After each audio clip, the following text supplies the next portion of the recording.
मंडळी, कोजागिरी पौर्णिमा ही माता लक्ष्मीची जन्मतिथी आहे असं म्हटलं जातं. या दिवशी माता लक्ष्मी स्वतः पृथ्वीवर येते आणि कोण जागा आहे असं घरोघरी जाऊन विचारते आणि जे जागा असेल त्याच्या घरात प्रवेश करते असंही म्हटलं जातं. कोजागिरी पौर्णिमेच्या रात्री माता लक्ष्मीची पूजा केल्याने माता लक्ष्मीचा आशीर्वाद मिळतो, घरातल्या आर्थिक समस्या दूर होतात, घरामध्ये उत्पन्नाचे नवीन स्रोत निर्माण होतात. म्हणूनच कोजागिरी पौर्णिमेच्या रात्री अवश्य कुंकुमार्चन माता लक्ष्मीसाठी करावं. कुंकुमार्चन ही पूजा अत्यंत प्रभावी असते. म्हणूनच कोजागिरी पौर्णिमेच्या रात्री माता लक्ष्मीसाठी कुंकुमार्चन अवश्य करावं. ते कसं करावं तेच आज या व्हिडिओत आम्ही तुम्हाला दाखवणार आहोत. पण त्याआधी लक्षात घ्या की या व्हिडिओमध्ये आम्ही माता अन्नपूर्णेच्या मूर्तीवर कुंकुमार्चन करून दाखवले. पण तुम्ही कोजागिरी पौर्णिमेच्या रात्री जर कुंकुमार्चन करत असाल तर तुम्ही माता लक्ष्मीचा फोटो घ्या किंवा माता लक्ष्मीचं चित्र असलेलं चांदीचं नाणं सुद्धा तुम्ही घेऊ शकता, त्यावरही कुंकुमार्चन करू शकता. तुमच्याकडे माता लक्ष्मीची मूर्ती असेल तर त्यावर करू शकता किंवा श्रीयंत्र जर तुमच्याकडे असेल तर मात्र अतिउत्तम, त्यावर सुद्धा तुम्ही कुंकुमार्चन करू शकता. आता लक्षात आलंय की कुंकुमार्चन तुम्हाला कशावर करायचंय. माता लक्ष्मीचा फोटो असेल, चांदीचं नाणं असेल माता लक्ष्मीचं, किंवा श्रीयंत्र असेल, किंवा चांदीची माता लक्ष्मीची मूर्ती किंवा साधी मूर्ती जरी असेल माता लक्ष्मीची तर त्यावरही तुम्ही कुंकुमार्चन करू शकता. आणि यापैकी काहीही तुमच्याकडे नसेल तर माता अन्नपूर्णेच्या मूर्तीवरही तुम्ही कुंकुमार्चन करू शकता. चला तर मग बघूया कुंकुमार्चन कसं करायचं. पण त्याआधी चॅनलला सबस्क्राईब करा आणि आमच्या फेसबुक पेजलाही फॉलो करा.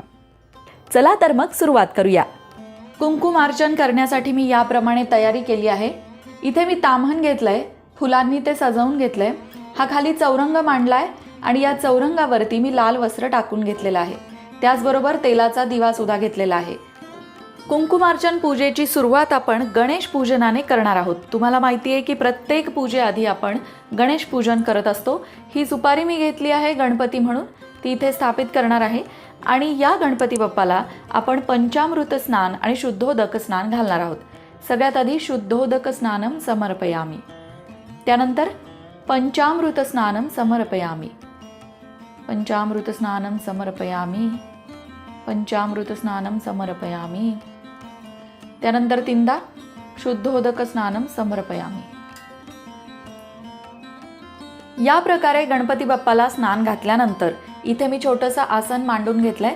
आता या आसनावर मी अक्षदा ठेवणार आहे आणि तिथेच गणपती बाप्पाची स्थापना करणार आहे. याप्रमाणे गणपती बाप्पाची स्थापना केली आहे. आता आपण गणपती बाप्पाची पूजा करून घेऊया. गणपती बाप्पाला हळदी कुंकू अक्षदा वाहून घेणार आहोत. हळद, कुंकू आणि अक्षदा, त्याचबरोबर एक फूल.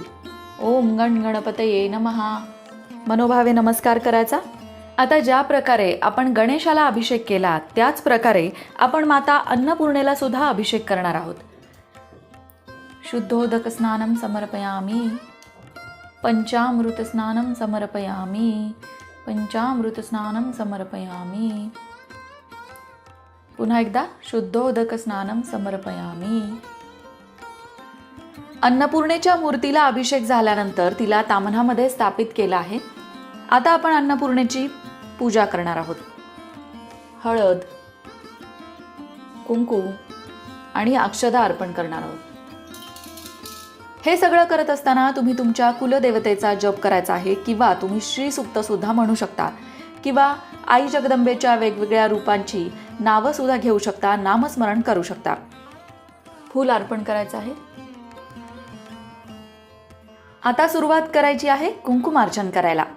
लक्षात घ्या, आपल्या हाताची ही जी 5 बोटं आहेत त्यापैकी ही मधली 2 बोटं आणि अंगठा यानेच आपल्याला कुंकू चिमटीमध्ये उचलायचं आहे आणि ते देवीवर वाहायचं आहे. ही तर्जनी आणि ही करंगळी आपल्याला लावायची नाहीये, हे लक्षात ठेवा. चला सुरुवात करूया. पायापासून डोक्यापर्यंत कुंकू वाहत जायचे आणि प्रत्येक वेळी कुंकू वाहताना देवीच्या नावाचा जप करायचा आहे.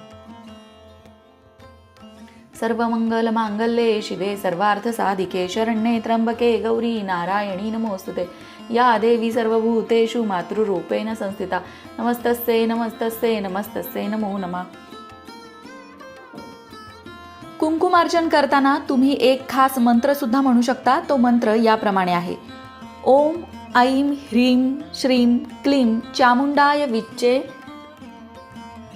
मंत्र पुन्हा एकदा सांगते. ओम ऐं ह्रीं श्रीं क्लीं चामुंडाय विच्चे याप्रमाणे हा मंत्र म्हणत सुद्धा तुम्ही कुंकुमार्चन करू शकता. श्रीसूक्त म्हणत सुद्धा तुम्ही कुंकुमार्चन करू शकता. असं कुठल्याही प्रकारचं स्तोत्र निवडा, मंत्र निवडा आणि ते म्हणत म्हणत तुम्हाला कुंकुमार्चन करायचं आहे. हे कुंकुमार्चन तुम्ही 108 वेळा करू शकता किंवा 1001 वेळा सुद्धा करू शकता. जशी तुमची इच्छा असेल, जशी तुमची श्रद्धा असेल, भक्ती असेल त्याप्रमाणे हे कुंकुमार्चन तुम्हाला करायचं आहे. लक्षात घ्या, पूजेआधी तुम्ही संकल्प करा की तुम्हाला किती कुंकुमार्चन करायचं आहे आणि त्याप्रमाणे आकडा मनात ठरवून तुम्ही कुंकुमार्चन करा. आता हे कुंकुमार्चन का केलं जातं ते बघूया. शक्ती तत्वाची निर्मितीच लाल प्रकाशातून झाली आहे आणि कुंकवात शक्ती तत्व आकृष्ट करण्याची क्षमता असते. म्हणूनच जेव्हाही आपण आई जगदंबेच्या मूर्तीला किंवा श्रीयंत्राला कुंकुमार्चन करतो तेव्हा ते जागृत होतं आणि जागृत मूर्तीतील शक्ती तत्व कुंकवात येतं. नंतर हे कुंकू आपल्या कपाळास लावल्याने चांगले अनुभव येतात. आई जगदंबेची आपल्यावर कृपा होते. म्हणूनच हे कुंकू जे आहे कुंकुमार्चन केलेलं ते पूजा झाल्यानंतर तुम्हाला एका डबीमध्ये भरून ठेवायचंय.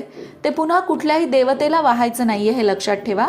जेव्हा केव्हा तुम्ही घरातनं महत्त्वाच्या कामासाठी बाहेर पडाल तेव्हा ते कुंकू तुम्ही तुमच्या कपाळाला लावू शकता, कुटुंबातील सदस्यांना लावू शकता, मुलांच्या कपाळालाही लावू शकता. याप्रमाणे कुंकुमार्चन झाल्यानंतर आता आपल्याला देवीला नैवेद्य दाखवायचा आहे, धूप दीप दाखवायचा आहे आणि आरती करायची आहे. इथे मी तुपाची निरांजन लावून घेतलेली आहे आणि त्याने मी देवीला ओवाळणार आहे.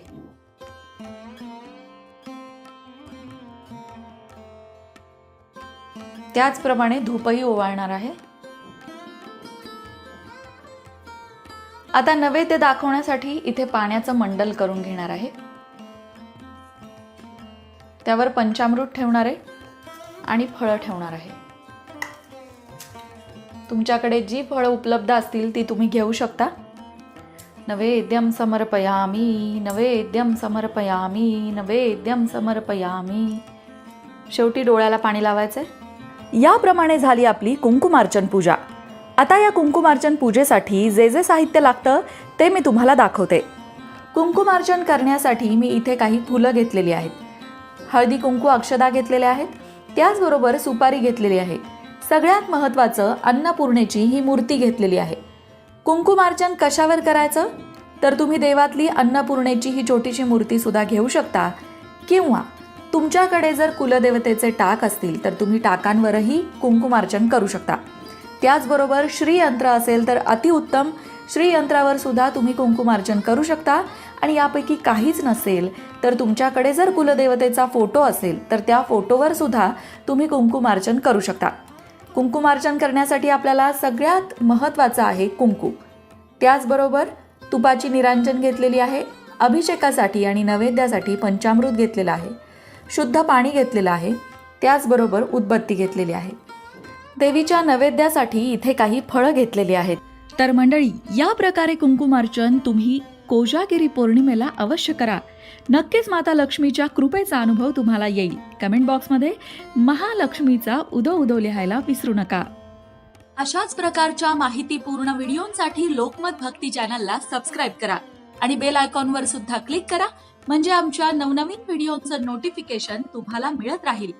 तसंच योग्य आध्यात्मिक मार्गदर्शनासाठी लोकमत भक्तीच्या फेसबुक पेजला फॉलो करायला विसरू नका.